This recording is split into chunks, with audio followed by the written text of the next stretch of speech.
Hi there everybody, it's Adam Bushnell, the author. Thank you so much for joining me here again on our YouTube channel. Thank you very much, I really appreciate it. Today's story, I'll tell you about in a little while. First, I wanted to show some of the incredible work that I've been sent since Tuesday. Loads of them, so I'm only showing a little bit of a snapshot. The first one, I love this. Based upon that story of how the tortoise got its shell, Elijah Knight has drawn and written a story about how the T-Rex got his small arms. And not only did he draw the picture, he's also cut it out and put it in its own environment. How cool is that? Next, Liam Tiller has written a story about how the raccoon got its mask. I'll start reading the beginning of it now because it is fantastic. Goes like this. Long ago, God created the world and everything in it. The old, black, ominous darkness had gone and was replaced by wonderful, magnificent creatures. God took a handful of stardust and molded it into a body. Using the light of the sun, the clay was hardened into many unique animals. For example, the giraffe, who had a long neck, the tiger, who had its stripes, the elephant with its tusks and an everlasting memory, and many, many more. But one day, God decided to make another creature. He got a handful of stardust, baked it in the heat of the sun, and breathed life into it. I name you Raccoon, God boomed. But unlike all of the other wonderful creations, there was nothing special about Raccoon. He didn't have spots, or stripes, or tusks. He didn't have claws or an unbelievably long neck, and all the animals spited him for it. They would call him names like Ugly Duckling or Odd One Out. There was nothing special about him. There was no reason for him being there. Or so he thought.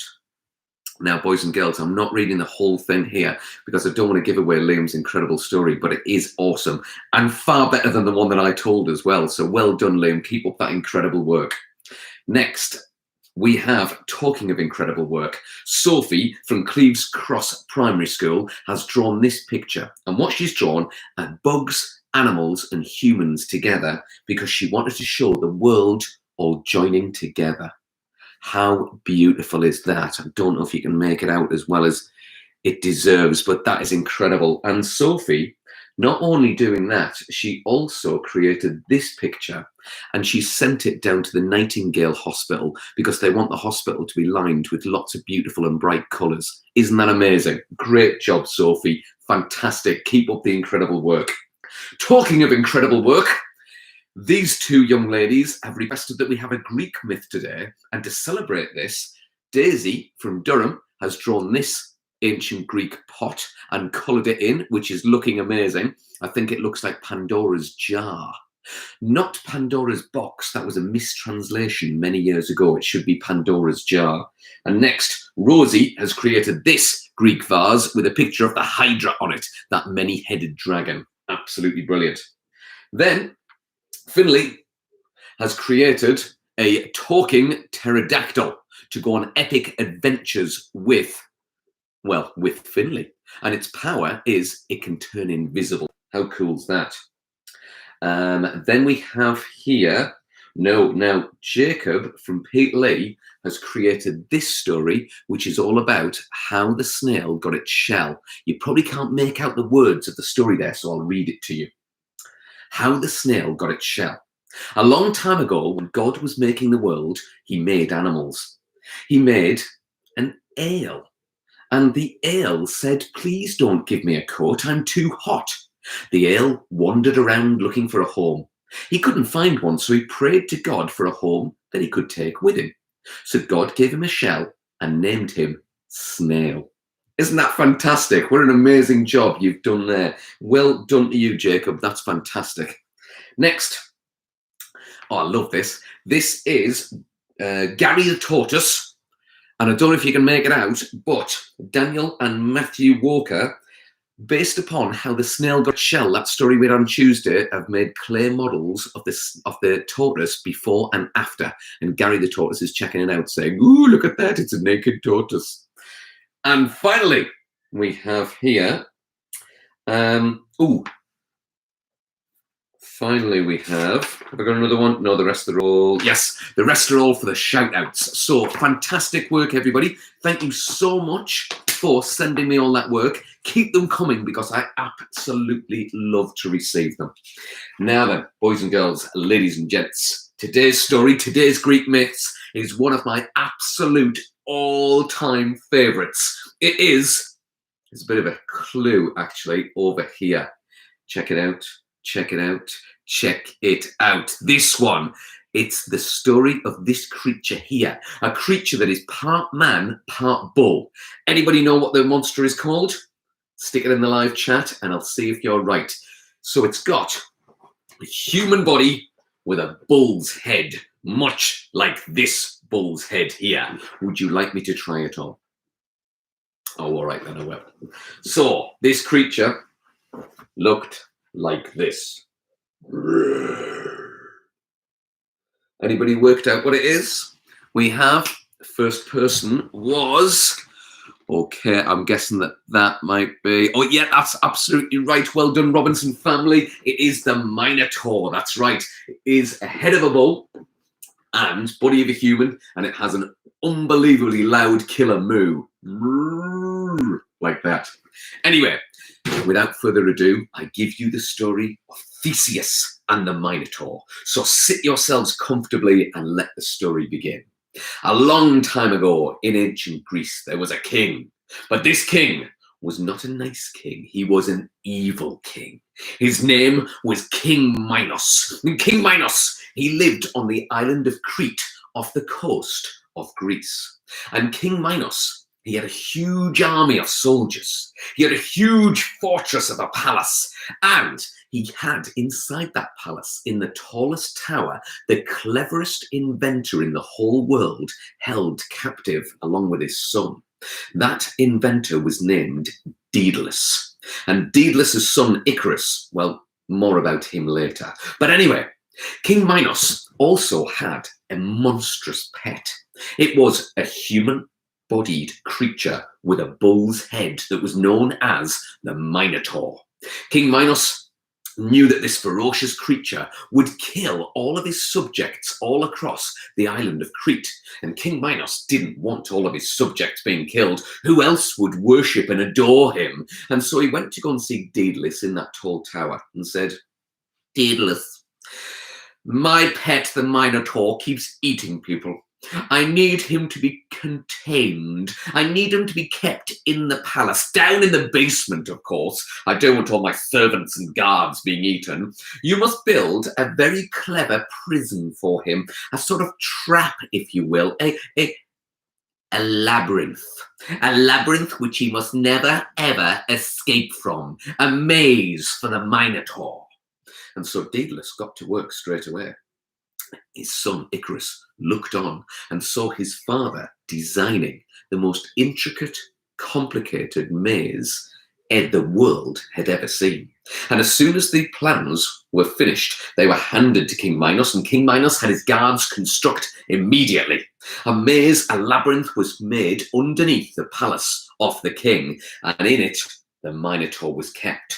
But the Minotaur was hungry, always hungry, and its favorite food was human flesh. It would roar and it would moo and it would gnash its terrible teeth and it would grind its feet against the ground.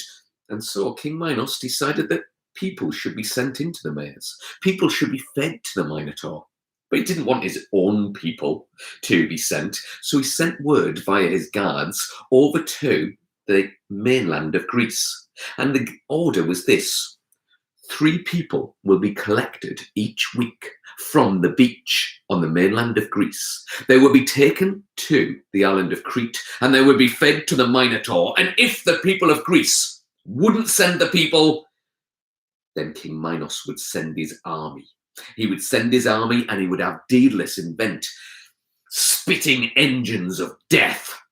And so the people of ancient Greece, they were terrified, they were petrified, and sure enough, they had to draw straws, much like in that George and the Dragon story, and whoever got the shortest straw would be sent off, and the guards would collect them from the beach, send them to the maze, and they would be fed to the Minotaur.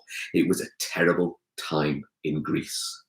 From each day to the next, nobody knew who would pick the short straw. Nobody knew who would be sent to kill the Minotaur, until eventually news of what was happening reached the ears of a hero called Theseus. And Theseus said to his dad, "Daddy, have you heard about those people being eaten by the Minotaur? Oh, I think it's terrible.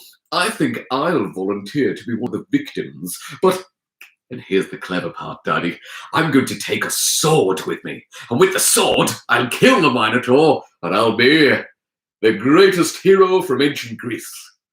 His dad turned round and said, "Oh, Theseus, I'm so very, very proud of you. I'm so proud, and I tell you what, as well as taking a sword, take with you this white flag. Fly the flag from your ship when you return back here, and I'll know that you've killed the Minotaur, and I'll throw you a great big party. Get in." And so Theseus took the flag from his dad. He went down to the beach. The 3 victims were lined up, and he said to the first one, "You get yourself off. I'll take your place."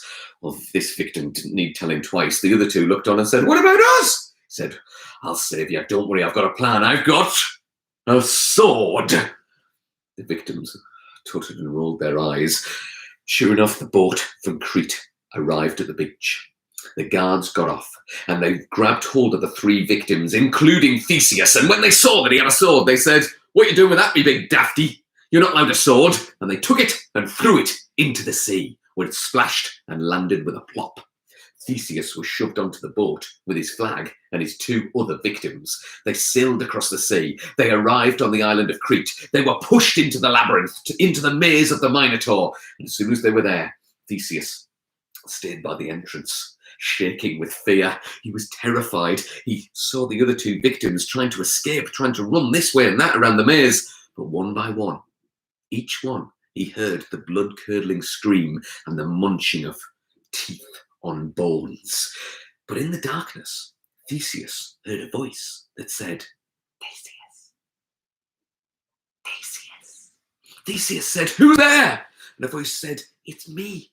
I'm King Minos's daughter, and I'm here to help you. I'm the princess of this island, but I hate it here. My father is evil. I've brought you a present. I've brought you a sword and a ball of string." Theseus said, "Thanks for the sword, but why would I want a ball of string?" The princess said, I think you should unwind the string as you walk through the maze. And after you kill the Minotaur, you can follow the string back out and you'll be able to escape. And then perhaps you could, take me with you. We could run away together when this is all over." Theseus said, "I don't even know your name." She said, "My name's Ariadne. And as I said, I'm a princess. Will you take me with you?" And Theseus said, "Yeah, all right then.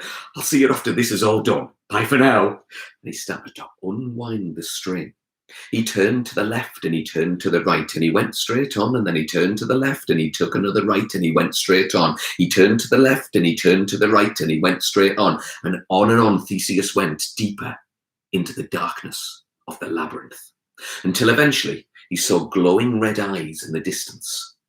He dropped the ball of string. He readied himself with his sword. He heard a great and terrible moo. The Minotaur lowered its horns and charged at Theseus. Theseus readied himself, and at the last second, he dove out of the way. The Minotaur went charging past. Theseus jumped to his feet. He readied himself again. The Minotaur charged at him, and he dove out the way again. And back and forth they went until eventually the Minotaur was so furious. Froth foamed from its mouth. It could barely see. It was so red with rage. And this was the moment that Theseus had been waiting for. He stepped to one side.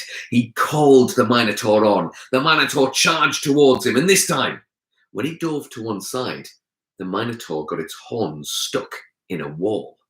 Theseus sprinted over and sliced the head clean off. He held it up victoriously, and then he dropped it to the ground because it felt a bit gooey. He then took the sword and he followed the string back out again. And when he got to the entrance, he saw that the guards weren't there, but Ariadne was. He threw the sword to the floor, grabbed her hand, ran off down to the beach, and jumped into the boat that had brought them to the island. They sailed off as quickly as they could. Theseus, now with Ariadne. And he looked at Ariadne, and he saw that she had one eye that was, well, quite a lot larger than the other one. And it was looking at that first eye. She had one eye looking at him and one eye looking for him. And she had a long hooked nose, and there were hairs hanging out of the nostrils. Her crooked teeth stood in each direction and jutted out of her mouth. And underneath her mouth, she had a full beard.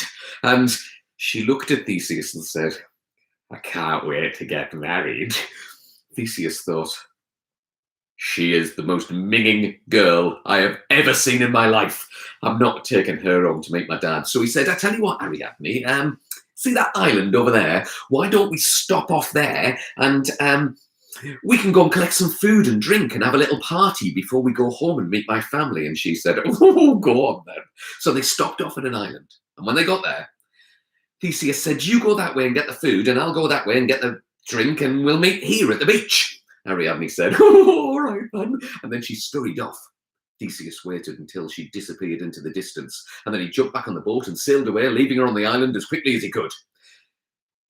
He was in such a hurry, though, to get away from Ariadne that he forgot to fly the flag. And Theseus's dad was waiting for him, looking out across the sea. And when he saw Theseus's ship returning without the flag flapping, well, Theseus's dad was so sad that he threw himself into the sea and was drowned. And when Theseus got back to his own home, he saw that his dad was dead. And meanwhile, on that island, there was no food for Ariadne to find. She was deserted on the island, and she starved to death and died. When King Minos found out that his Minotaur was dead, he was so angry with his guards that he ordered them all to be killed. And they were all killed. And in fact, King Minos was so angry that he exploded with rage. Everybody was dead. It was a tragic ancient Greek story. But I don't think we should leave it like that. Let's put a new alternate ending onto it. So Theseus sat sadly on the beach. He'd learned his lesson. He learned that he should listen to his father. And he prayed to the father of us all, to the king of the gods, to Zeus himself. Theseus prayed that Zeus would take pity on him. And Zeus did take pity. Ariadne was brought back to life and was given a boat to return home to her father, King Minos, who was also brought back to life. And all the guards were brought back to life, only now they'd learnt their lessons too. And King Minos was now a good king, and Theseus' dad was brought back to life. And the first thing he did was to ground Theseus for being such a naughty boy. Apart from that, though, everybody else in the story lived happily ever after. There's a new ending to the story of the Minotaur. I hope you enjoyed that. It's one of my favourite Greek myths. We might have another Greek myth next week. I'm not too sure. I tell you what, I'm feeling on Tuesday next week, let's have a Brothers Grimm story. I'll try and find one of the more unusual ones. Anyway, moving on from that. What activities could we do based upon the story of the Minotaur? Well, I thought it might be a good idea for you to create your own manimal. Cross between either a man and a woman and an animal. Like the Minotaur was a man with a bull's head, you could have somebody like a boy, a girl, a man, or a woman who's got a turtle's head. What do you think of that? I think Gabi the Tortoise would like that one. Or perhaps somebody with a fish's head.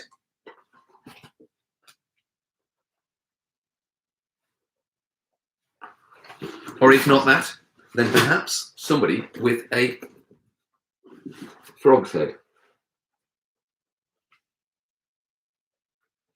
Or alternatively, you could have a character with a unicorn head.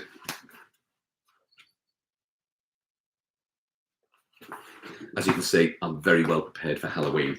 Anyway, create your own manimal, your own human and animal mixed together, and then you could send me pictures of them, models of them, stories about them. Tell me about their powers. Tell me where they like to sleep, what they like to eat, what they don't like, what they do like, what they're frightened of, what noises they make, how they move, and descriptions like that. I would love to see that sent to me.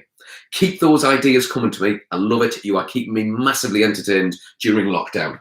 Now, got some shout outs for you. quite a few actually.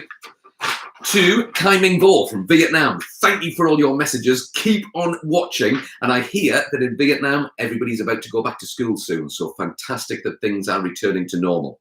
A shout out to Shay from Coxer. Stay awesome. Keep doing what you're doing. Hopefully see you soon.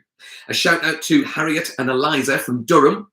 I've got a special request for you, actually. Don't forget to jump on your dad and twist his ears and put your fingers up his nose and all of that sort of thing. Shout out to Super Reg. You stay awesome. Keep doing what you're doing. Also, shout out to my friends at Chesney Street C of E School. Hello to you. Huge shout out to Colonel Ton Moore on his 100th birthday. Happy birthday! And speaking of Tom Moore, the children at Woodley Primary School have been sending birthday messages and doing lots of work around that. That's fantastic. Hello to all of you. And same at Emmaville Primary School as well. Keep up the good work. Hopefully see you again soon. Shout out to St. Godric's School in Durham. Hopefully see you guys soon. And a shout out to Kimmy and Anna. Now, Kimmy and Anna, who live in Durham, they are part Mexican. And they are celebrating Children's Day because it is Children's Day in Mexico today. So happy Children's Day all across the world, everybody. And finally, a shout out to Ruben, who is 10 years old tomorrow.